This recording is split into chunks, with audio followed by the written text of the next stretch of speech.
Okay, so welcome along, everybody. Thank you for joining us for this afternoon's Parent Academy, which is supporting our students a shared approach. Should you have any questions throughout this webinar, you are able to use the question and answer function. So please send your questions through. If you could put your name after your question, that would be great, and we'll be able to give you a personalized response at the end of the webinar. So, a shared approach. What does this mean? So here at ISM, we believe that students are like a seed. And for a seed to grow, as we know, they need many things. But the most key ingredients are sunshine and water. So the way that we look about supporting our children is that the parents are the sunshine and the school is like the water. One cannot work without the other one, but together we allow our children to blossom and to live fulfillment in their lives. So you are a key part of this, just as much as we are a key part at school as well. Communication, of course, for this to be successful, communication is key. I'm sure many of our current parents are already connected to their class Seesaw pages. Please, there is a bold word there, regular positive communication.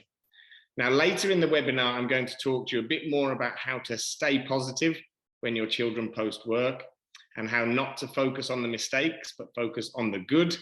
So regular positive communication, please, but we want you to communicate via Seesaw. Your children love it when you post emojis and comments on the work that they post. Every Friday, we post a blog. Every teacher posts a blog onto Seesaw each Friday. It's very difficult for us in curriculum evenings to tell you about 39 weeks of 25 lessons that we teach. There is so much that happens here at ISM, and we can't sit here and tell you everything that we're going to learn. It would take us hours. So the best thing you can do as parents to stay connected and be part of our shared approach to these budding flowers is to read the blog post every Friday. You will see what your children have been studying in their classes, and you'll see what's coming next week. So if you want to open topics of discussion with your child at home over the dinner table or on the way out to the dacha at the weekend, the blog is the place to go. If you have any more formal discussions that you would like to have with your teachers or with the school leaders, then I suggest you use email. You can see my email there at the bottom, elliotsmith@internationalschool.ru, and Miss Scales, who is another assistant head here, who will be speaking shortly, Stacey Scales at International School. We also have Mr. Nowak, who I'm sure you've all seen at the front gate. So positivity on Seesaw, keep in touch with the blog posts on a Friday. If there's anything more formal to discuss, I suggest you write us an email. We're here to help whatever you need. So now I'm going to pass over to Miss Scales, who's going to discuss our EYFS curriculum here on Lower Campus. Miss Scales, over to you. Thank you, Mr. Smith. Good afternoon, everybody. It's lovely for you to have joined us for our webinar this afternoon. So for the first part of our Parent Academy, I'm going to speak briefly about EYFS, and I hope it's of some use to you. It's sort of wrapping up all the questions that I got post curriculum evening. So EYFS is used a lot. I'm not the biggest fan of acronyms, so EYFS is the early years foundation stage, and this is split into 7 areas of learning. The prime areas are woven into everything that we do with your children. So these prime areas are physical development, personal, social, emotional development, and communication and language. So these are prime, these are primary, these are the things that we do every day. So physical development is split up into 2 branches, which is what we assume to be sport, PE, getting the bodies moving. But we also, and very crucially, have fine motor development. So with our fine motor development, we are sowing the early seeds of children being able to write. So with that at school, we have a lot of art, we have a lot of craft, and we also have a lot of finger gym. So we use scissors, we use glue, we use Play-Doh to really strengthen their children's muscles. Then above all, particularly at the moment, because we do have a few children that are new to school, is personal, social and emotional development. This is what we'd refer to in primary as pastoral care. So it's making sure above everything else, the children are incredibly happy at school and they are learning in an environment which their social and emotional skills can thrive. Thirdly, we've got communication and language. This is, as it says, it's getting the children to use their words, develop their vocabulary, and be able to communicate to their peers as well as their teachers. Now, I refer to these as the prime areas, and these are, I wouldn't say the most important, but they are the ones that receive a lot of focus throughout the academic year and throughout the early years foundation stage. Below those, we have our specific areas. So these are literacy, mathematics, understanding of the world, and expressive arts and design. These are, again, like the prime areas, woven into everything that we do with your children on a daily basis. But for your children to be happy and ready for their subsequent schooling as they go through the key stages, we do really focus on the prime areas at the top there. So one of the most interesting questions I get asked quite often is, nursery, do they do homework? Do you have something to send home? Reception, homework? Should we be doing something at home? I will always advocate for home learning, not homework. And by this, I mean getting children to do the things that you wouldn't necessarily assume would be schooling or learning. But home learning can be cooking. So you could be baking a cake. You can count out 2 eggs with your children or 5 spoonfuls of flour. This is still learning. We can be outdoors. We can go outside. We can look for different color leaves. I know we're very, very close to autumn. If we're not there already, the weather is telling us different. So we're very, very close to autumn. So we could get children to go outside. We could get them to look at different colors of leaves and sort them. It's using what's real and real world hands-on activities to really impact their children, the children's learning with you. We, as Mr. Smith said earlier, are part of your child's development, but you are also an integral part as well. So this is what I mean by home learning, not homework. So the next thing I'm going to show is just a short video clip, and it's a video clip that I really enjoy watching, and it is showing the importance of this home learning and the importance of play and being given open-ended opportunities in the early years foundation stage.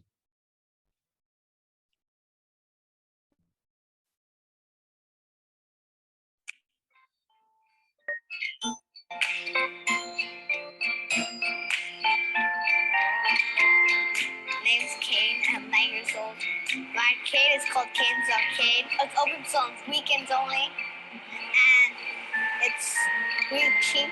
Caine does not pass by an arcade without stopping in. He loves tickets, playing games, he loves prizes, so it was only natural for him to build his own arcade.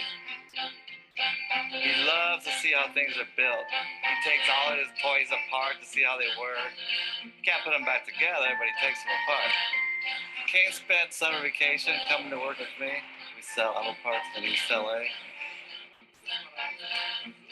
My dad has a lot of boxes back there. He shipped parts out, so I cut them up. I make my arcade games out of it.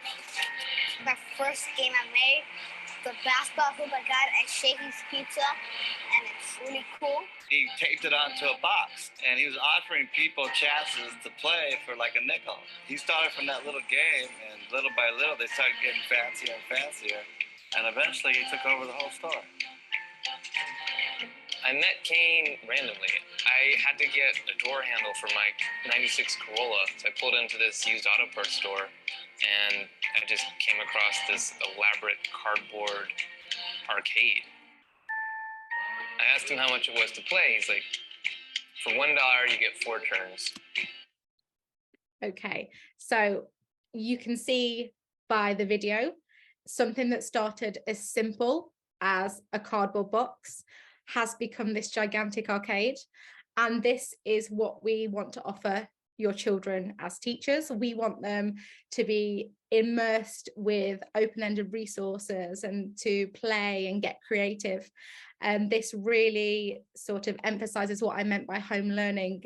There's so many things you can do with a box, and there's so many things you could do with bags or old resources, old toys, old clothes. So it's just offering these to your child and making it positive and allowing them to play. And that is, again, what we do in the EYFS here at ISM.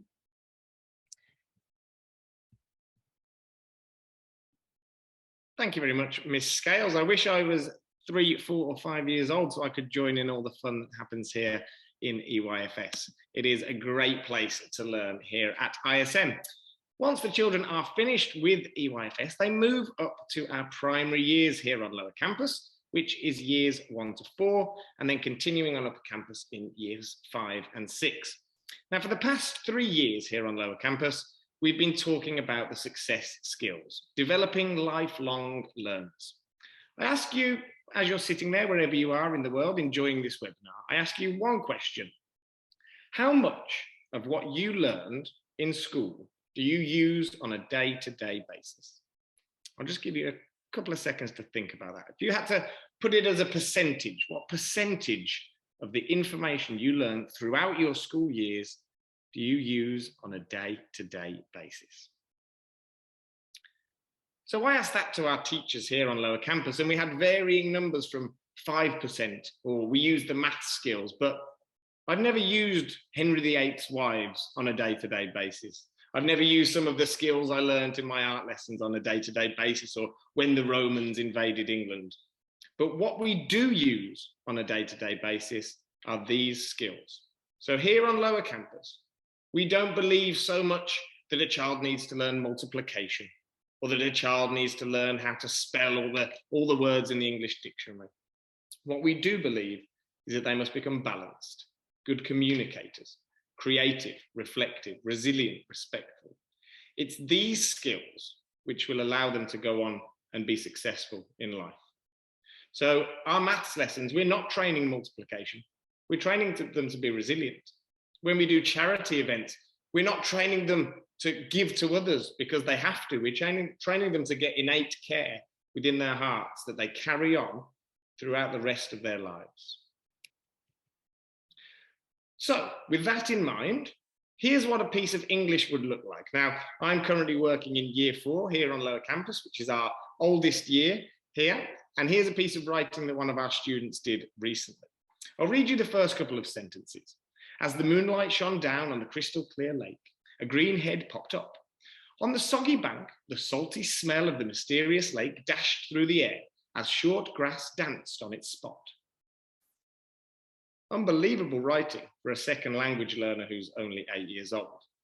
But what's more important for me is that they're able to reflect on their own learning. You can see here at the top of the page, the child has looked at their success criteria and assessed that they've used 3 adjectives. They've used 1 simile. The teacher has, on the left-hand side there with the blue pen, said that you used foreshadowing, which is a skill that I learned when I was 15 years old, never mind 8 years old. They've used personification. The marking that we do here on Lower Campus is more of a conversation between the child and the teacher to allow them to be more reflective. This is something we use for our pieces of writing here on Lower Campus. These are called skills matrices, and this goes along with our success skills. We believe that you've never got it. There's nothing that you can ever do, you go, I've mastered it. There is always the next step. There is always the next step of growth. So if you look at the top left here, with punctuation, with mild, you can use full stops and capital letters. But the next step is you use exclamation marks. And then the next step is you can use question marks. And with every skill, we show the children that they're on a path to success. And quite often that path continues and continues all the way up through year 5 and 6. So the children don't think, oh, I understand connectives, I can use every connective. They go, what's next, Mr. Smith? What's the next thing I can use in my writing? And here's how maths work would look. We use chilies to show them the different levels. So children might start a lesson by working on the mild sums, and then we will stop the lesson midway through and say, Time to check our answers. The children here know if they got everything right on mild, they know it's time to move to spicy. And then we will let them work for another 5 or 10 minutes. If they got everything right on spicy, what should they do? They should move to spicier. On the contrary to that, if a child makes a couple of mistakes, but gets a couple right, they will tell you, this is my level, Mr. Smith. I need a bit more practice on spicy before I'm ready for spicier. Again, developing their resilience, developing their communication, developing their skills of reflection. So here's a piece of work that one of my students did last week. It's quite as far zoomed out, so I'm going to zoom in a bit for you now. So you can see question 1, she was adding up to 1,000. And by question 4, she was adding up to 10,000. By question 20, she was adding decimals with 2 decimal places to reach the next 100 or the next 10 or the next integer. You can see in my marking there that I gave her some algebra to do. But there's one thing missing from this page. You might think, oh, I wish my child's work would look like that when they're 8 years old. But for me, when I marked that, there's one thing missing. There's a mistake missing. Although I made that lesson get harder and harder, this child did not make any mistakes. So for me, as a teacher, I almost see that as a failure. I should have pushed even further. I need to find out what that child can't do. A parent who used to be at our school contacted me today from another country and said, Mr. Smith, please could you send me what you do in maths and English? Because my child has moved to a new school and it's too easy for her there. Honestly, I can't send you what we do for year 3 and year 4 because we tailor our learning to each individual. We give each child what they need. We don't have a blanket approach to our education here at ISM. So you weren't lucky enough to come to our curriculum evening, but this is what I made our parents do. We had some algebra leveled in 5 ways, and I said to you, okay, pick your level. I'm sure some of you might be maths masters, but some of our parents here are a bit scared of maths as well. So I would say to you, which level would you choose? If you're sitting there at home and you had to choose your level in maths, where would you start? I know I'm probably a little bit more towards the spicier ones. So here's an example of what we would do in a parent workshop, and we'll have more of them later on in the year for you. And I'd say, off you go, you've got a couple of minutes to try a couple of those algebra sums. Then I'd provide you with the answers, and I'd ask you, was the level right for you? Could you try the harder ones? And that's exactly what we do with our students here as well. So that's maths and English, reflection, going to the next level, lots of peer assessment, discussing with each other. It's all a process. But IC and science is really where we get hands-on. And I think that inspire curiosity is the best way of summing it up. And you have a role to play in this. You can foster your child's curiosity at home. How many times have you said to your child, what did you do at school today? Nothing. They have. It's in the blog, as we said earlier. There's so many fun things that happen. So read that blog, find out what they're learning about, ask them deep, meaningful questions that allow them to discuss their science and their IC topics deeply with you at home. What would you change? I asked the children the other day, what do you want to know about animals?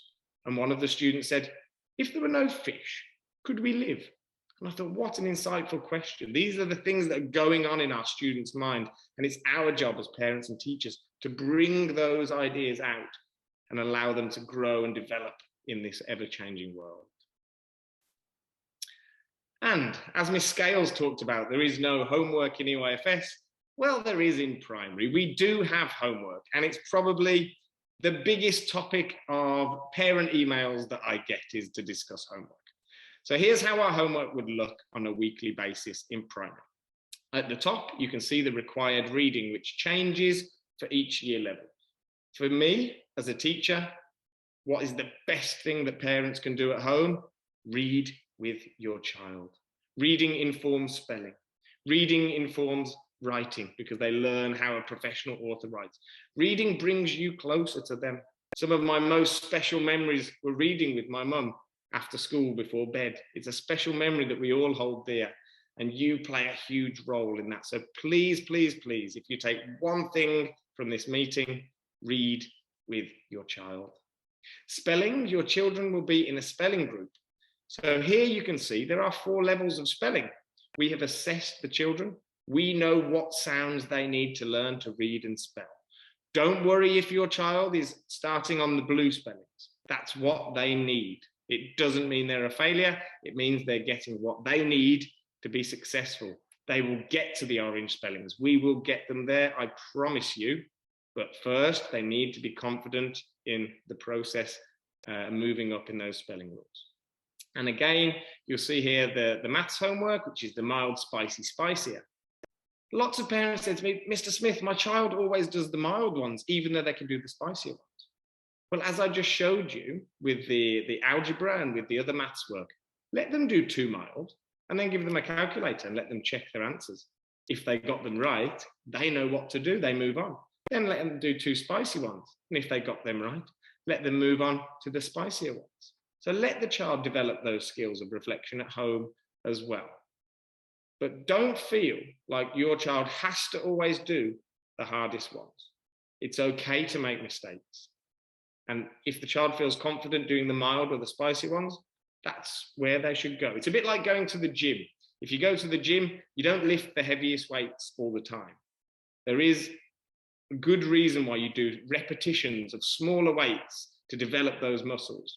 It's been proven by scientists that you have to do something 96 times for your brain to develop the strong connection that cannot be broken. 96 times you have to do something to develop that strong connection. That's why we forget people's names if we don't use them 96 times. So I hope you understand a little bit more our process and the way that we approach teaching our students.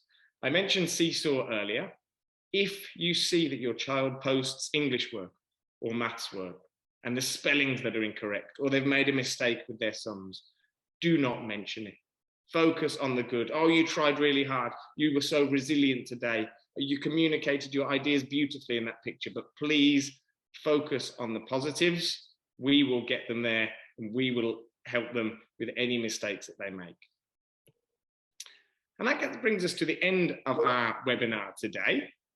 Mr. Fox Powell is on the button to see if we have any questions. So if you have any questions, please feel free to add them into the Q&A right now, and we'll be able to answer some questions. So, Mr. Donmez, what does it mean to read together?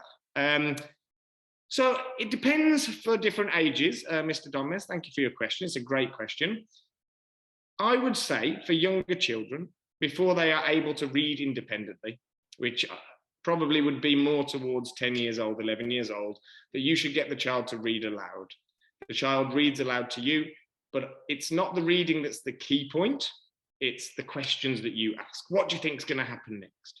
What do you think this character is going to do? Do you think this character is a good guy or a bad guy? So certainly reading aloud as they're developing their English to help you identify any mistakes that they might make. As their English level improves and they're able to read longer passages more fluently, then you can start to really delve deeply into the questions. Then when they're fluent in reading and you feel like they have very good comprehension skills, then it might be that they can read a chapter independently and come and tell you what happened in that chapter. So I'd see it more as a process that you build. And if you want me to go into that in a bit more detail with you, please pop in and see me or send me an email and I can really give you a steps to success based on your individual children and what they need. If there are any other questions, feel free to pop them in the chat now from myself or Miss Scales.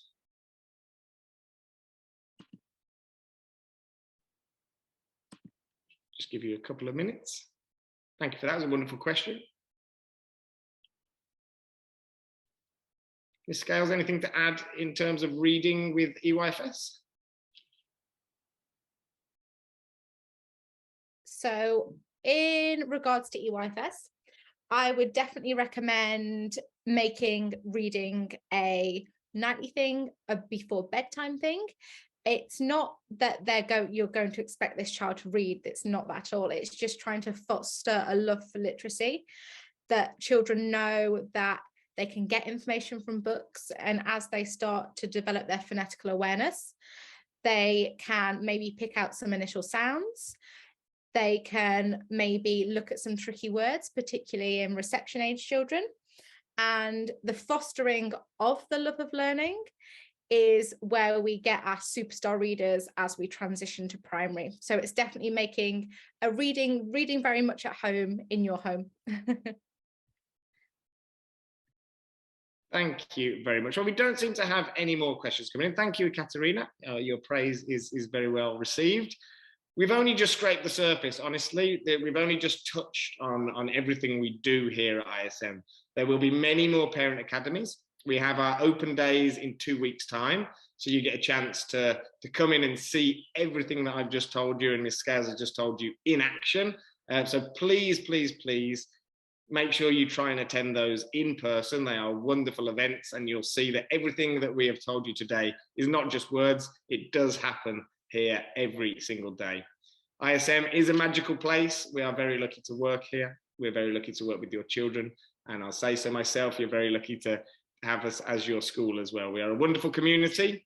Together, the water and the sunshine, I promise you, your children will blossom into amazing people and lifelong learners. So thank you very much for your time this afternoon. I wish you a wonderful evening. Goodbye.